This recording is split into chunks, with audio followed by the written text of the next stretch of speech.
He's an old head. Youngins are really starting to get on my damn nerves. He's a purveyor of nonsense.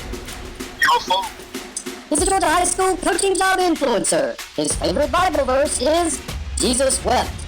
He's the man of constant sorrow, Chris Lamb. Yeah.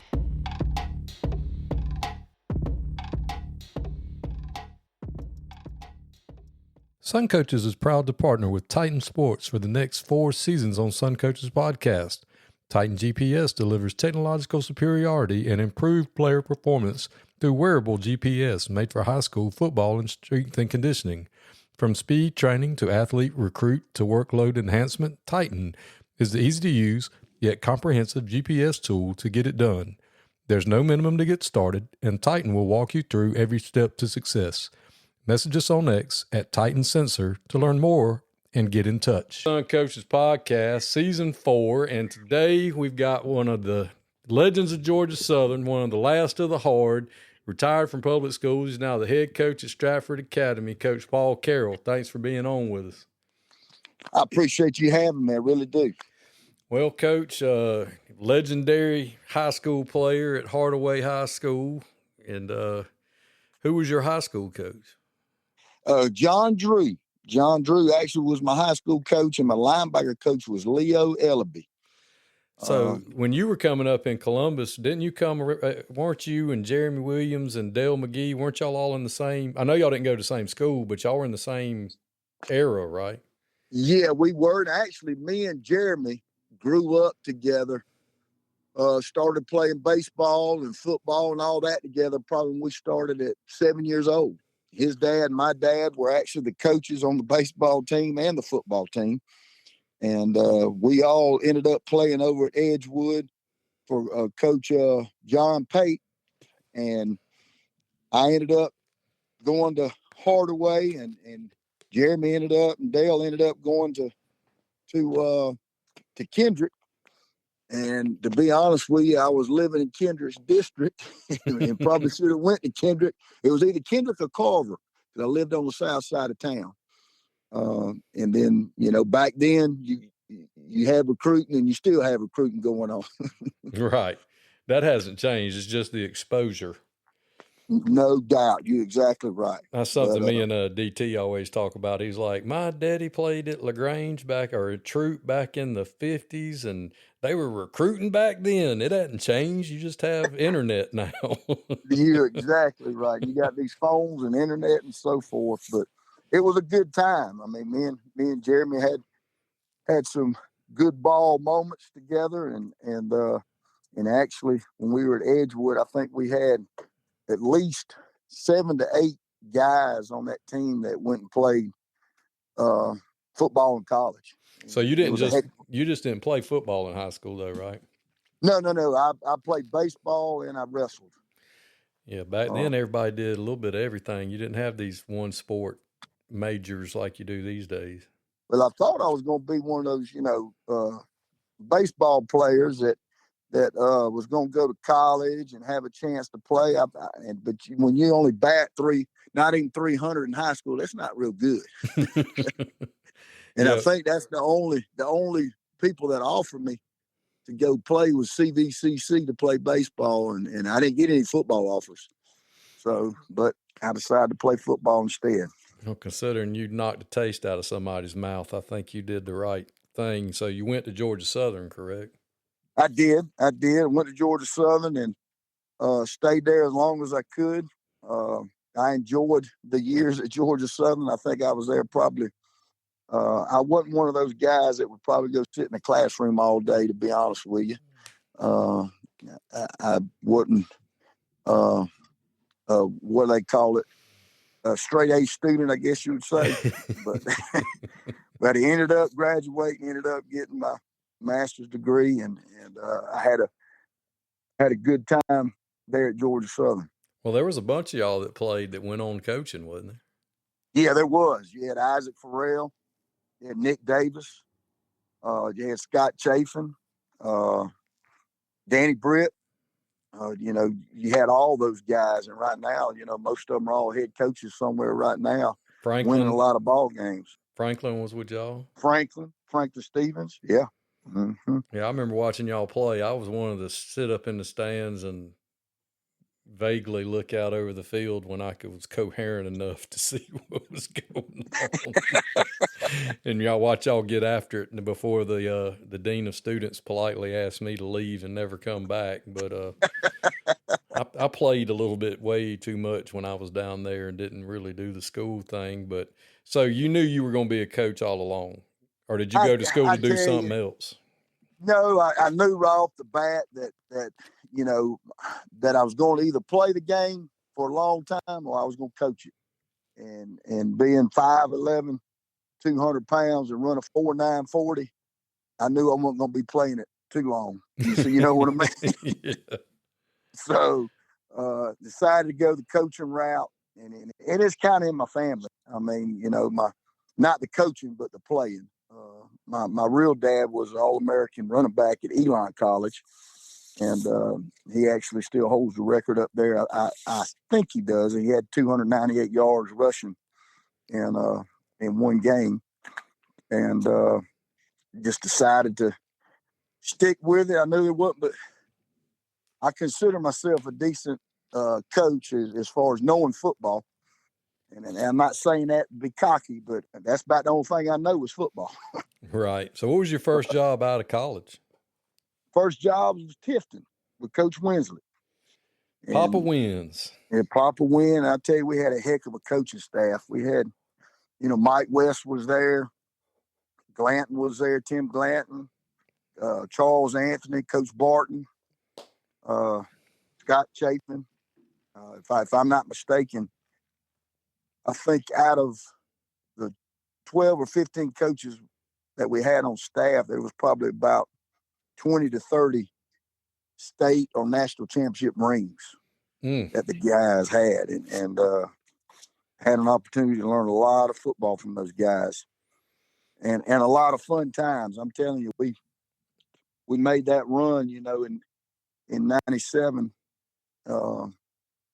and went to the state championship. Parkview beat us, and I think we went to Valdosta. Valdosta beat us pretty good, and we had so many issues here and there as far as with some players, some coaches getting in trouble and stuff like that. So I think Mike West decided to, from here on out, we're going to enjoy each other. We're going to enjoy football. So every night we'd have a little gathering after practice, just the coaches. And we'd cook out, we'd have a couple of drinks, and we'd do it again the next day. We had to do it every day because every single time we won a ball game, that was our ritual, I guess you would say. So how long were you down at Tifton? I was there 2 years. And after that, left and went to Thomas County Central with Coach Pilcher.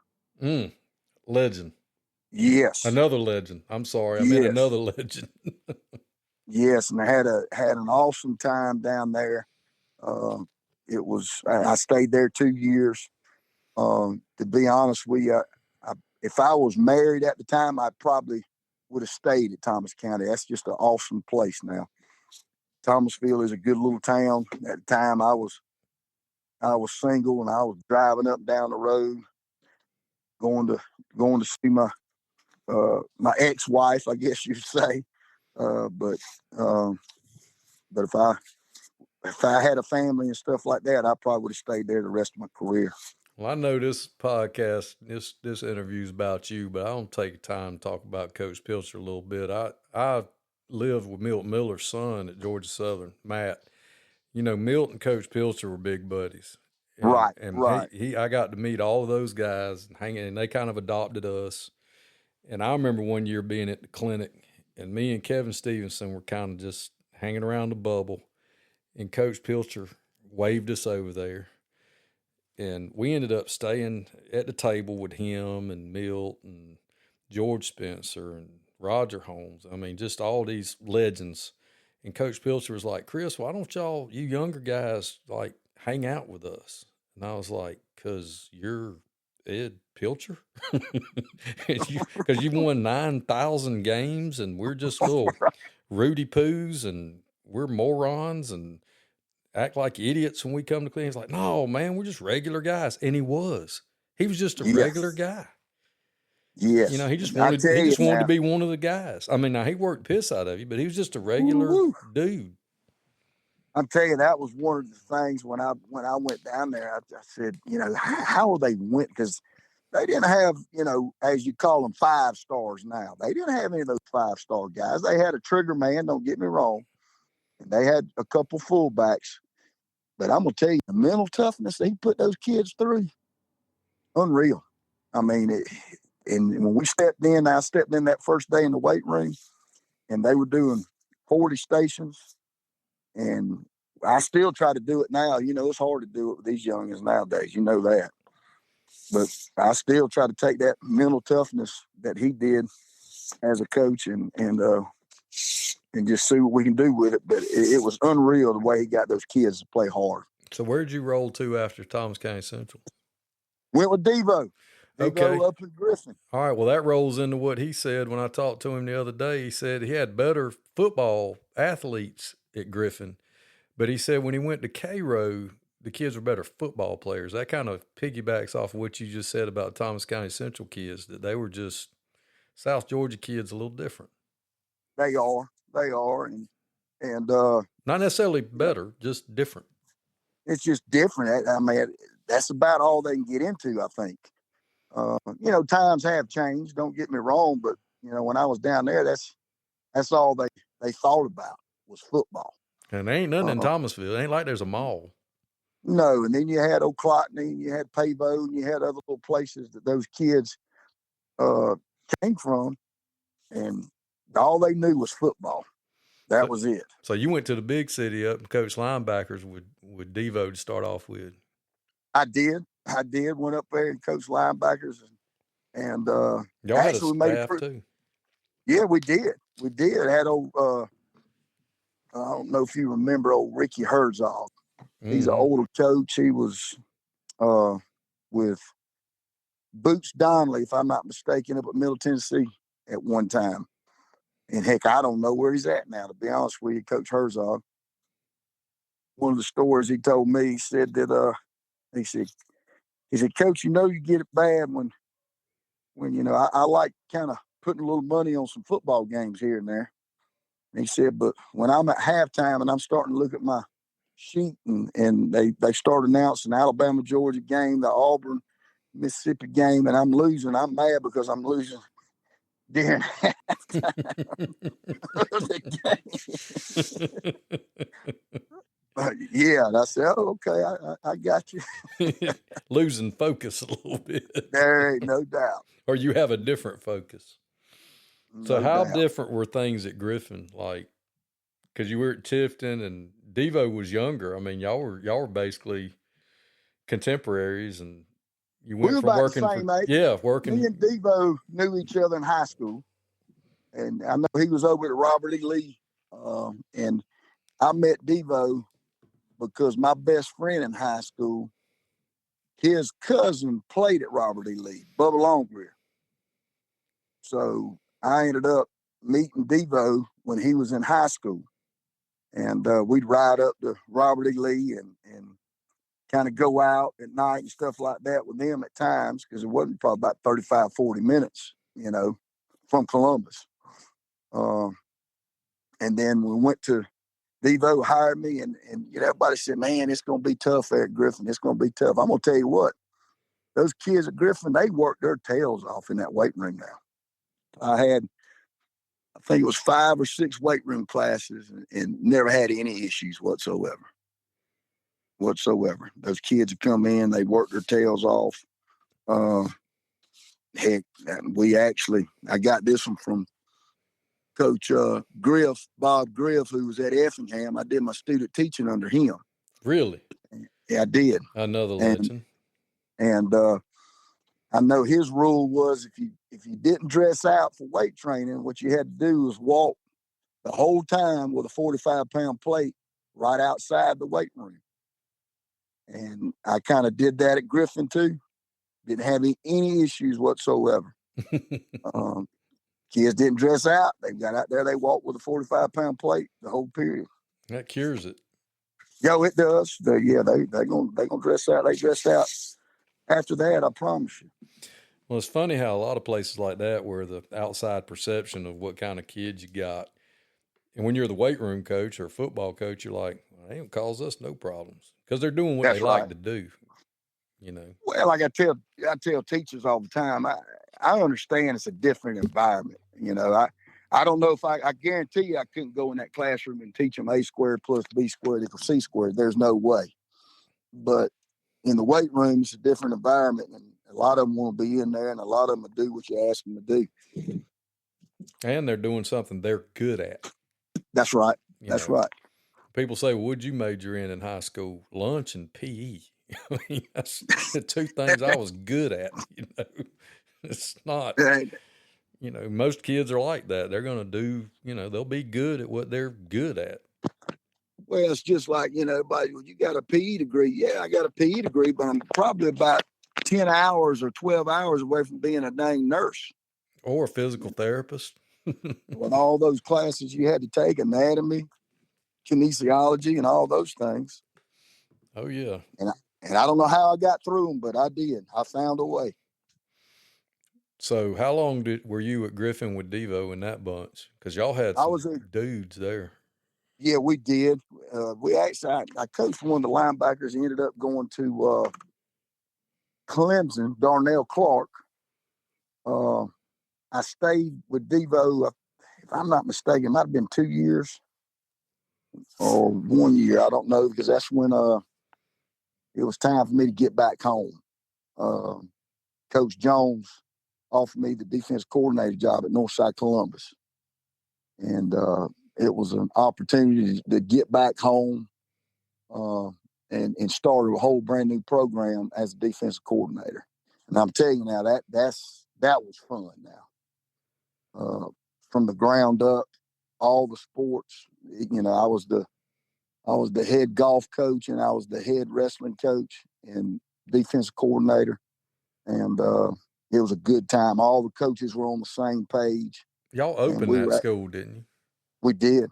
We did. I've always thought that'd be fun, you know, I went to I went to Lakeside Evans, and the day it opened, I was a freshman.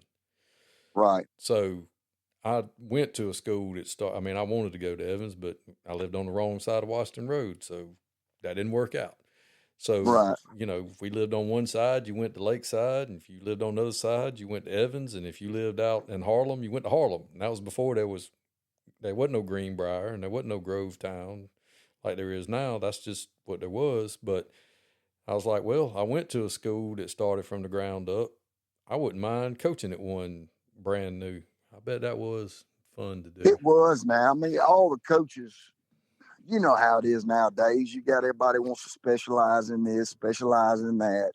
And they were doing it back then too, but the majority of the coaches that you had were football coaches that, you know, they worked their tail off in football, and if they were in baseball, they were going to work their tail off in baseball too. Right.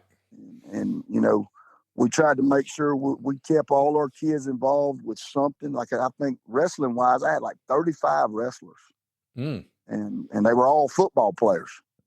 And it shoot, I'm telling you, it helped us out as far as later down the road, because we played I think for 2 years we played a JV schedule. And the last year of that JV schedule, we did play one varsity game, and Coach Jones ended up scheduling Port St. Joe. And we made a road trip all the way down to Port St. Joe.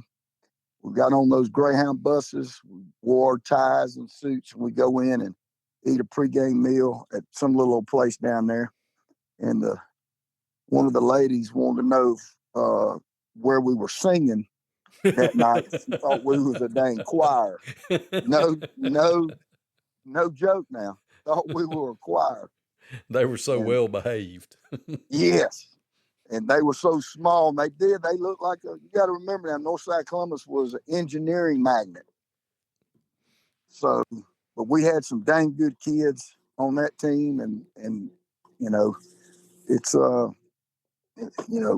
back then it's all about developing the kids, and it's like that still in some places. Well, I know he'll come up later, but Coach Lee Hamner, was talking the other day about Coach Jones and the fact that we need 2 Hall of Fames in the state of Georgia. One for the obvious, congratulations, you won 200 games or 72 state championships or whatever.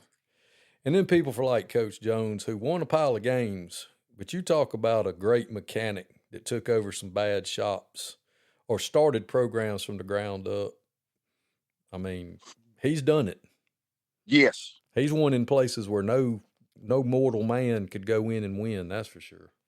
No doubt. And I was at Georgia Southern at the time, but he ended up going to Hardaway too for a little bit. Mm-hmm. And actually turned that program around. And Superman too. Now, just good person. Take his shirt off his back and give it to you, and has always been good to me. Now, gave me an opportunity to be a defense coordinator, and then that's where I'm a head coach now, because I was able to learn under some guys like him, Devo, Coach Pilcher, Coach Winslet, Coach Way, folks like that. So after you left, I mean, you were there for a while. Yeah, I was there about either 5 or 6 years. And then Coach Jones ended up taking the job at McIntosh. So I ended up going with him up to McIntosh in Peachtree City. A planned community. Yes. And we actually felt like we had it turned around. At one time, we had some jokers. I'm telling you, they just played hard. And I remember, the second year, the first year, I think we went 0-10. The next year, we ended up getting rid of, probably 15 or 20 players. And it was just the ones that really didn't want to commit and buy in. And we played Sandy Creek, who's defending state champions. And I think we ended up beating them 10-3 the first game of the season. And then we had Westlake after that. We had some dang teams, and we got beat, I think, 21-20 in that game. I think we ended up winning 4 or 5 ball games that year, and then it was kind of time for us to move on. And where did y'all go after that? Actually, I ended up going to Jones County with Coach Jones again. And Coach Jones ended up staying a lot longer than I did. I stayed 1 year here in Jones County, and actually has kind of made my home kind of in the middle Georgia area. Gray, Georgia, a little bit of Macon, a little bit of Warner Robins also. And once I left there, Coach Winslet came to calling because he ended up trying to do a second stint there at Greene County. And I ended up going up to Greene County with him to be his defensive coordinator and do the weight room. I stayed up there 1 year. And then after that, I ended up getting the job with Coach Way at Warner Robins.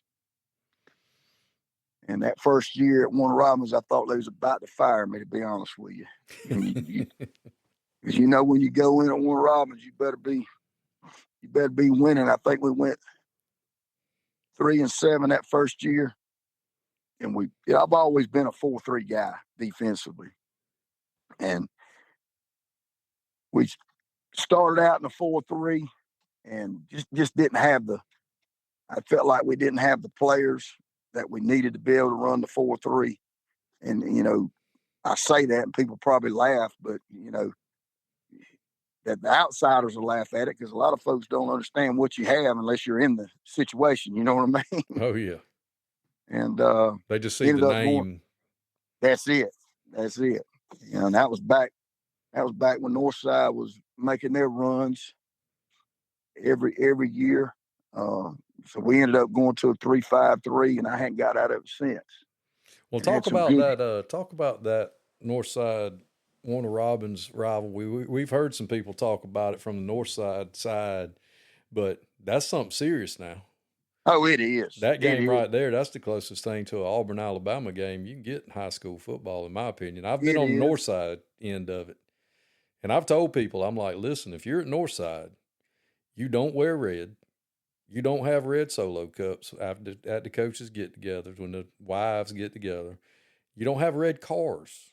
We don't even say that week is like, let's get a demon. I imagine on the Warner Robins side of it, it's the dead opposite. You don't have It blue and you is. don't.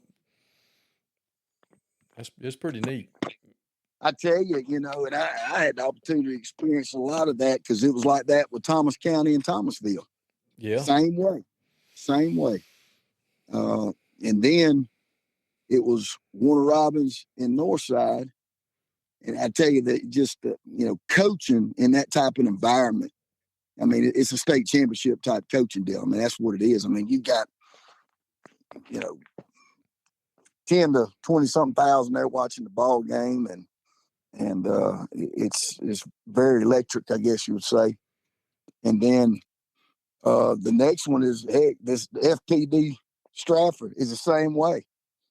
I mean, I'm experiencing that. You don't wear red at all.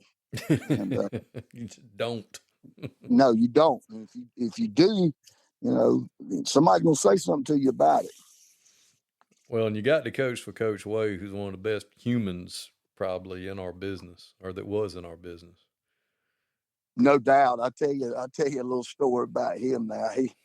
I'm gonna tell you, on Friday nights, Coach Way is a pistol now. He's fired up all the time.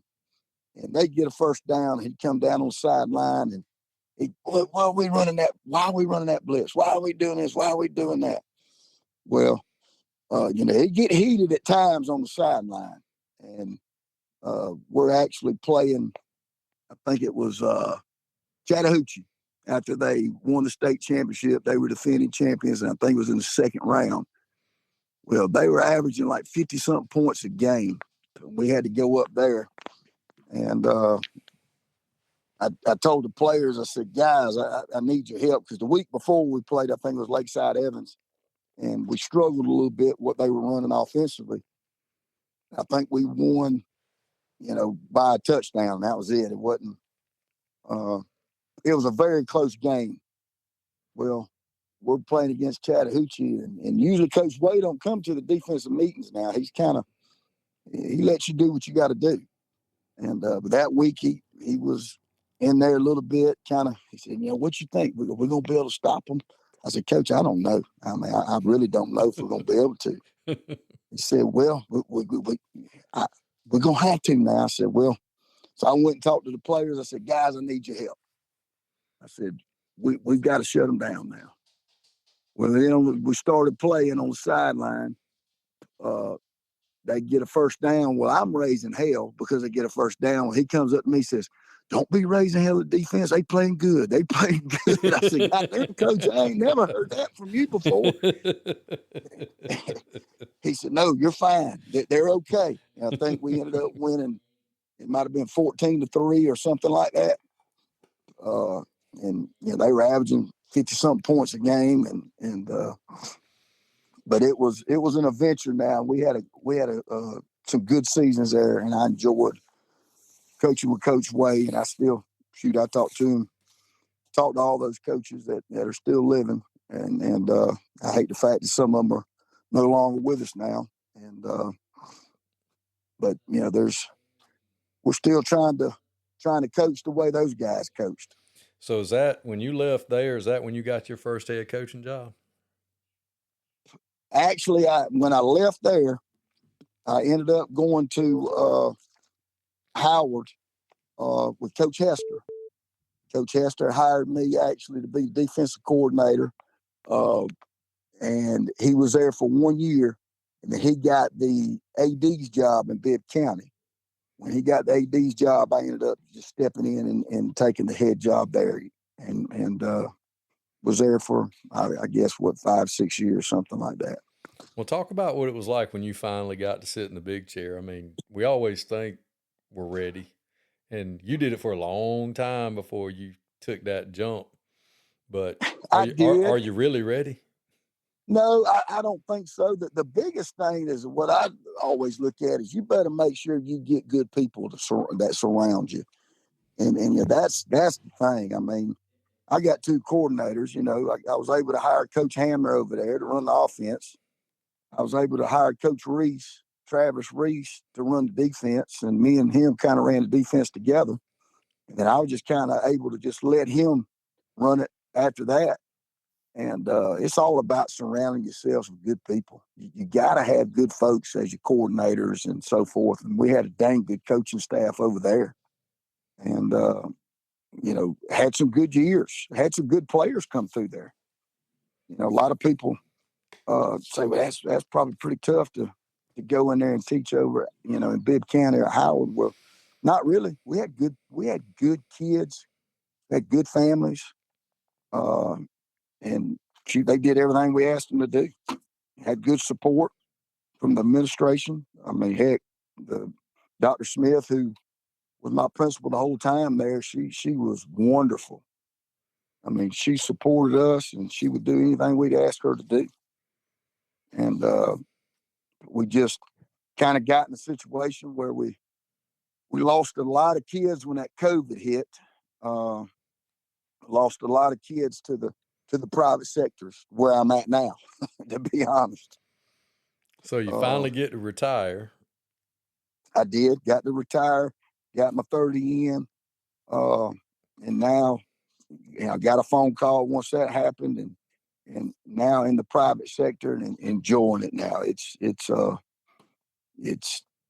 everybody says when you go to a private school, people are always trying to tell you, what you got to do, this and that. And I'm going, no, not really. I mean, they don't. I mean, at some places they might, but where I'm at right now, they just expect you to come in and work and communicate with them and win ball games. Whereas it's no different when I was at Howard or anywhere else. Heck, my job is to make sure to get those kids ready to go. And it's been awesome now. And we had a pretty good season this past year. Not to where I want it to be. Like I told them, I said, our expectation is to win a state championship. It's not just to go 7-4 and get beat in the second round. It's to win that last ball game. And that's what we plan on work towards next year. When we get back from this Christmas break, we'll start right back up in the weight room again and start working towards next year.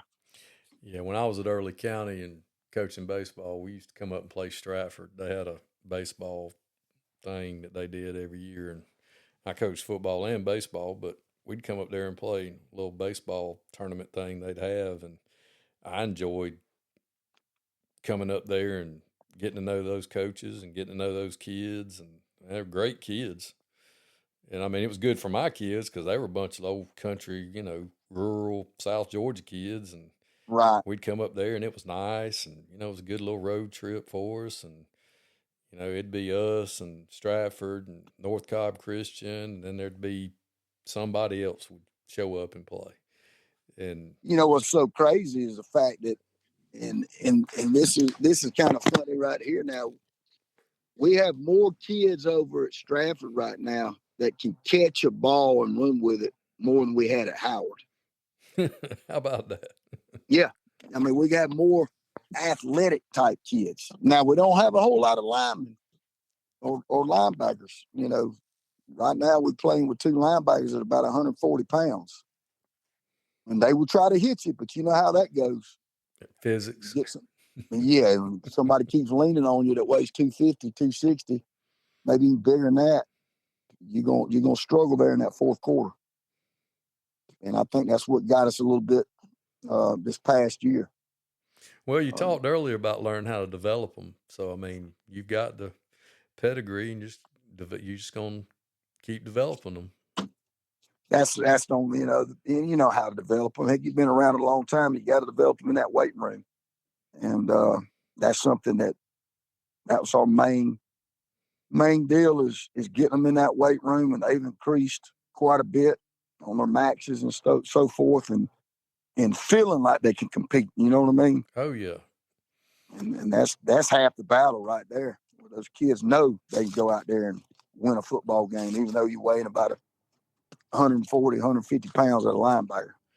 Well, 30 plus years in the business, what are some things over the years that have changed in the game and with coaches and everything else, good, bad, or indifferent, that you've seen, things you like or things that you're just shaking your head about, or just anything that you've noticed that you're like, man, this is good, and things that you're like, this ain't good at all?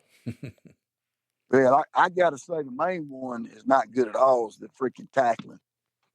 It's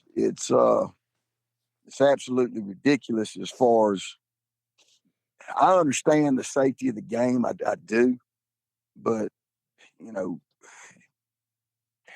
you're trying to. We try to teach the proper technique to tackling. We do all the time, but I kind of go back and look at guys like myself. The only reason why I was able to get on the field at Georgia Southern is what you said earlier. Every single snap, I just tried to hit somebody as hard as I could. And that's gone. That's out of the game. There's guys that can do that, but heck, they get in college now, they're going to be ejected, for hitting somebody as hard as they can. And well, hell, Coach, when Gunner got hit the other week, people were crying and whining about targeting. I said, no, that was not targeting. That was somebody trying to separate the guy from football. That was a freaking clean hit. That's right. I was like, that to me, that ain't no. He didn't lead with his head. He wasn't going in there. I said he was trying to knock the piss out of him, and he did. And Correct. He got up and kept going. I mean, that's football. You can't take that out of the game. No, and they're trying to, and that's what you sit there and you preach to your guys, be physical, and the main things that, and me being a defensive coach, this too. What's the main thing that you're going to do that you go into a game plan is disrupt that quarterback. You want to hit the quarterback. The way the game has got now, it's all about the quarterback. You can't touch him. Correct. And that's one of the negatives that I have. I just, and you sit here and you go, well, he's got to be able to put his shoulder in here, this area, hey, it's full speed. There's guys out there that aren't athletic enough to be able to change their body in a certain position to be able to hit somebody the right way every single time. Well, Coach, it's a contact sport. Oh, yeah. Some of the things I notice, and I know they can't, it's not about intent, but a lot of times, especially in the college and pro game, you see a guy, and when that defensive guy is running as fast as these kids move now, because they're faster than you were. There ain't no doubt. And when those jokers leave their feet and they're running through the guy and they're getting their hat across and they're trying to bite the ball and they're clubbing up, they're doing all the things that we teach. When that joker commits to make that play, the ball carrier's body is in a totally different position than it is once they make contact. And it creates what appears to be targeting. But when the kid left his feet or left the ground to go make the play, you know what I'm saying? It's not. Yeah. He wasn't initially. It wasn't targeting when he started the act of tackling. The ball carrier turned it into targeting because he changed the angle of his body. That's right. Or that running back that ducks his head and he initiates targeting. You know what I'm saying? I mean, he can butt his head all he wants to. Or the quarterback that becomes a runner. Correct. What are you supposed to do? He's sliding. Well, he wasn't sliding when I left my feet, but because he slid, now he's on my head level. Well, of course I'm going to hit him in the face. Exactly. I would have hit him in the stomach if he would have been standing up. Yep. I don't know. And I know, man, I hope this rule doesn't pass. I know they have been talking about walk-ons and so forth and, for college and all that. And I hope I hope they do not come back and say, we're not going to allow walk-ons. That's going to be awful. I mean, I don't know if you heard any of that. Oh yeah. Yeah. That would be bad for the game. I mean, yes. I mean, because there's guys that I know that should be playing in the NFL right now, but they're not in the NFL because they were 1 inch. You know, they didn't have the height, they didn't have the speed, but they are dang good football players. And I think that's what the game is getting out of. All they're wanting is guys that can go out there in their pajamas and run a 40 time and jump this high and do this and that, but he ain't worth the crap as a football player. And I'll say this, where I'm at right now coaching, it's old school football. And, you know, we don't have any 5 stars, none of that. Now, if we get one, I'll coach him now. Don't get me wrong. You'll take them. There ain't no doubt. But, you know, you're able to coach those kids hard, too, now. The parents allow us to do it. And it's those are the things I just saw that, you know, that have changed a lot. And the, you know, the money in NIL and all this and that. And transfer portal, I think it's awful. The loyalty's not there anymore. I talked to somebody the other day, and I told him, I said, you know, Georgia Southern used to be a place where it was all about, I'm wanting to be a Georgia Southern Eagle. That's where I want to be. Now it's a place where I want to go there, and then in another year I might transfer because I'm going to go show out, and then I might get an opportunity to go to Alabama or Georgia or Auburn or somewhere like that. It's the JUCO school. Right. That's what it's becoming. That's what a lot of these smaller colleges, the smaller D1 schools are becoming. And what are some things at the high school level that you've seen from a coaching standpoint that's just changed over the years? Yes, I mean it's more than anything. I'm gonna be straight honest with you. What I see is we got too many coaches that want to baby kids too much.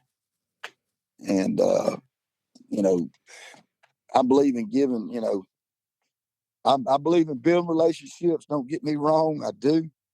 But then two, I mean, you got to. I really don't know how to say this. You got to be nonstop on these kids. These kids got other things some of them that can get involved in. It's not good things they can get involved in. Right. You got to stay on that head. There ain't no doubt. No doubt. And I think some coaches, heck, I've been at some practices before, whereas if it's the best athlete, well, guess what? He ain't even practicing. He's just standing over there in the corner. He's not doing the work that everybody else on the team's doing. We're just going to get the best athletes and get them on the field and see what we can do. And that's what I see a lot of times right now with the younger coaches. I know that didn't happen at Warner Robins when I was there with Coach Way. Because I'll say this, we practiced, it was full speed tackle to the ground every day. Every day. It was like that at Thomas County Central. It was actually like that at Tifton. Nowadays, you don't hardly see that. And even with us at Stratford right now, you know, we don't have probably 40 players. We don't have a whole lot of depth. And I hate to say it, I've gotten soft in my days too. Heck, you're just trying to get them to the ball games on Friday night. You know what I mean? Yeah, I was talking to Devo the other day about it, and somebody, I had Chris Kelly from Glasgow County on the other day, and he was talking about how the kids are not as tough as they used to be. And he said, you know, when the referee comes to you before the game and wants to know if you got anybody with a cast, he just starts laughing. He's like, kids ain't going to play with a cast no more. You know? I might have one with a cast, but he ain't playing. Well, I'll say this. I had 4 play this year. Well, there you go. With a cast. Now, I don't know if they would have played last year, but they played this year. Yeah. I mean, just look at them and say, we're going to pad it up. You're going to play. And they look at you crazy. No doubt. And they did. And they were fine. And they were fine. Shoot. And the parents, heck, I had parents actually call me up and say, Coach, he's going to play. We're going to pad him up. Heck, I had one kid that we didn't know it until after he done rushed for 120, 140 yards in 2 games. He had a broken leg. Good Lord have mercy. Yeah, I had a broken leg. And he just kept saying, Coach, my leg's okay. It's just kind of sore right now. And we ended up going to get x-rays on it. And this was after he done rushed for over 100-something yards in 2 games. I said, Lord, have mercy. Well, that's what Devo said when y'all got to Griffin, that was what he was going to do, was make it tough. He said, Coach, we went full pads every day, even on Thursdays. Yep, sure did. And that's what's gotten out of the game is the toughness part. And I don't know if it's going to get back. I don't think it will. I think you see more injuries because of the way we do stuff now. You know, Really? more concussions now than there ever been. Correct. Because you got to get used to getting hit. Yep. You can't just, practice for an hour and 15 minutes of contact. You can't have but 40 minutes of contact a week. And then it's kind of like the heat rule to me. You know, the wet bulb only works Monday through Thursday. On Friday nights at 7:30, we don't care what the wet bulb says. Correct. There's just going to be more people to watch this child have a heat stroke. And then you got so many folks now that's getting into becoming trainers, and those trainers now are really worried about more than anything lawsuits.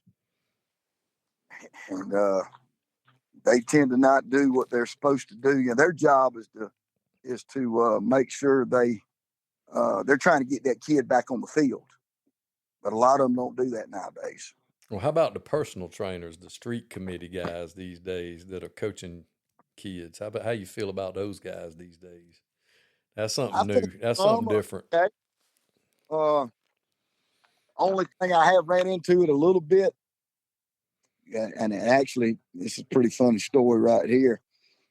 I had a kid that had his own trainer, and he was a DB, defensive back, and the kid was working on nothing but backpedaling. That's all he was doing, working on footwork, backpedaling. I don't know. He might have been working on ball drills too. Well, his mother came to me and wanted to meet with me one day in the office, and I said, "Yeah, that's fine." And it was dealing with playing time or something like that. I can't exactly remember why she wanted to meet with me. She made a comment that, Coach, why don't y'all do any backpedaling? Everybody does backpedaling at DB, and y'all don't do backpedaling. I said, no, ma'am, we don't teach backpedaling because, we're cocked and we do our skate shuffle. She said, well, that's crazy. You need to be backpedaling. Nobody does that anymore. I said, ma'am, you ever watch Coach Saban's defense? They don't do a whole lot of backpedaling at corner. Yeah. But mama telling you how to coach. Yeah, mama. And the travel ball, this travel, 707, kids need to have a break. They need a little bit of a break from football. And, they don't need to play football year round. They don't need to play baseball year round. They don't need to play basketball year round. And, growing up, we played, when it was football season, it was football season. When it was baseball, it was baseball. And that's what we got to get back to. I just don't think we're going to be able to do it. Let kids be kids. Yeah. You got to have off season. Your body's got to be able to recover a little bit. And that off season, I think I told one of my parents before, and she was a kicker for me in high school. And she was a heck of a kicker. And she ended up going, she was always injured though she was a soccer player. She ended up going to Kennesaw State and signed a scholarship up there. And, but she played tons of travel soccer. She was always injured. And I told her daddy it's because she don't have any time off. When she goes to college, she's going to have some time off because they're not going to let her play anything else but soccer. And she's going to be in the weight room. And she's going to have an off season to let her body recover. It is crazy the way it is nowadays. Though. What do we know? We just have advanced degrees in kinesiology. Correct. Correct. We don't have a clue. We're just PE teachers. No, we don't. So you're going to keep doing it as long as you can keep doing it, I would imagine. Yes, I told somebody asked me that the other day, how much longer you got? Well, I've got as long as I can get out and run around with the kids. And if I can still run to the football with them to make sure they're at the football, then I'm going to keep doing it. Once I get to the point where I can't run anymore, I can't get out there and get after it like I need to as a coach, then it's going to be time for me to probably step it down. Well, I hope that time is way far in the future because, as I introduced you, you are definitely one of the last of the hard. You coached the game like you played the game. For those that didn't get to watch you play, it was fun to watch, a definite throwback. And when I say he would knock your face off, you heard him say it. It ain't bragging if you can do it. That's what the man did. Well, I tried. I had more missed tackles than anything. Well, it wasn't like an effort. No, it wasn't that. It wasn't that at all. But I'm so glad to have gotten to know you over the years and friends with you, and I'm so glad you came on with us. And I know y'all are going to do great things at Stratford, and you're going to get that thing up to the level of your expectation and what you want it to be. And I appreciate you coming on with us, Coach. Well, I appreciate you having me, and go Eagles. Thanks, Coach. Yes, sir.